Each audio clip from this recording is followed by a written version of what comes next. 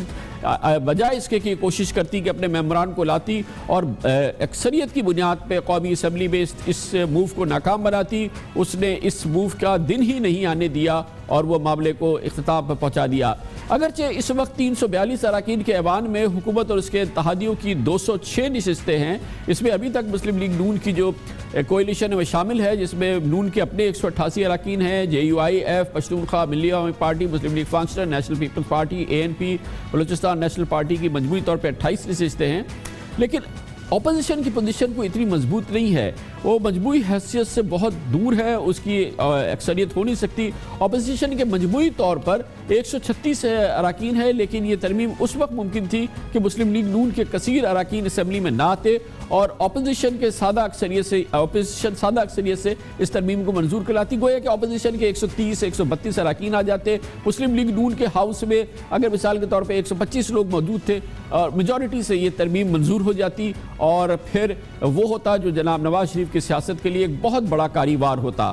واضح رہے کہ جناب نواز شریف کو دوبارہ مسلم لیگ نون کی صدارت کا قانونی جواز فراہم کرنے کے لیے الیکشن ایکٹ 217 کو پیپلز پارٹی، تحریک انصاف اور شیخ رشید نے سپریم کورٹ پہ، اور پاکستان عوامی تحریک نے لاہور ہائی کورٹ پہ، اور تحریک انصاف اور MQM نے سندھ ہائی کورٹ پہ بھی چیلنج کر رکھا ہے۔ یہ تمام معاملہ یہ سب سیاسی جماعتیں عدالتوں میں بھی لے کے گئی ہے، لیکن دیکھنا یہ ہے کہ شاید عدالتوں میں یہ بھی دیکھا جائے گا کہ پارلیمنٹ اس سلسلے میں کیا فیصلہ کرتی ہے، لیکن یہ منصوبہ پوری طرح سے تیار ہے اور آج اس کی باقاعدہ تصدیق کہ آج یہ منصوبہ تیار تھا۔ PTI نے بھی کی، پیپلز پارٹی نے بھی کی اور شیخ رشید نے بھی کی کہ یہ منصوبہ آج تھا، مگر اچانک نہ جانے کیا ہوا۔ آج پرائیویٹ ممبر ڈے تھا، آج 203 جو نواز شریف کی نااہلی کا مسئلہ ہے وہ قومی اسمبلی سے پاس میں آنا تھا، اس لیے آپ نے اسے پروروگ کیا، اور ایک بڑی تعداد MNAs کی وہ ذہنی طور پر ان سے منافقت چھوڑ چکی ہے۔ کسی قیمت پہ نہیں چاہتے تھے کہ آج یہ بل پیش ہو، کیونکہ ساری کی ساری اپوزیشن 1-2 آدمیوں کا میں ذکر نہیں کرتا، اس بات پہ متفق ہے کہ یہ 203 پر نااہل قیادت میں انہوں نے آج ووٹ دینا تھا، اور اس وجہ سے انہوں نے پریزیڈنٹ سے پروروگ کا آرڈر پہلے ہی لے کر اسمبلی میں رکھا ہوا تھا، اور سارے پارلیمانی لیڈرز کو اور پولیٹیکل پارٹی کو بیوقوف بنا رہے تھے، اور ان کے پاس اب اپنے ممبروں کی حمایت نہیں ہے، سو کوئی چارہ کار نہیں ہے۔ آج اپوزیشن نے بل موو کرنا تھا جس سے کہ ہم نے کہنا تھا کہ سینیٹ آف پاکستان نے مسترد کر دیا آپ کا موقف اور کہا کہ نااہل شخص جو ہے وہ کوئی پارٹی کا آفس نہیں رکھ سکتا۔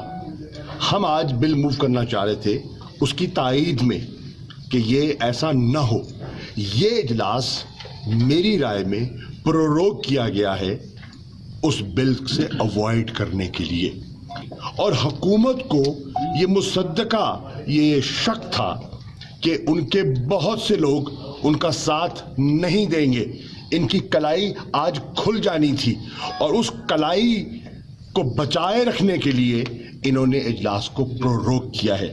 PMLN کے اندر ایک خاصا سائزبل گروپ موجود ہے جو سمجھتا ہے کہ نااہل شخص کو پارٹی کی صدارت دینے سے ہمارے لیے مشکلات پیدا ہو سکتی ہیں، ہو رہی ہیں۔ ٹیوزڈے سے ہم کو اوائڈ اس لیے کیا جا رہا ہے کر رہے ہیں کہ سینٹ نے ایک بل پاس کیا ہے، پرائیویٹ بل پاس کیا ہے جو الیکٹرل ریفارمز کا، تو اسی کو جو 203 کا ہے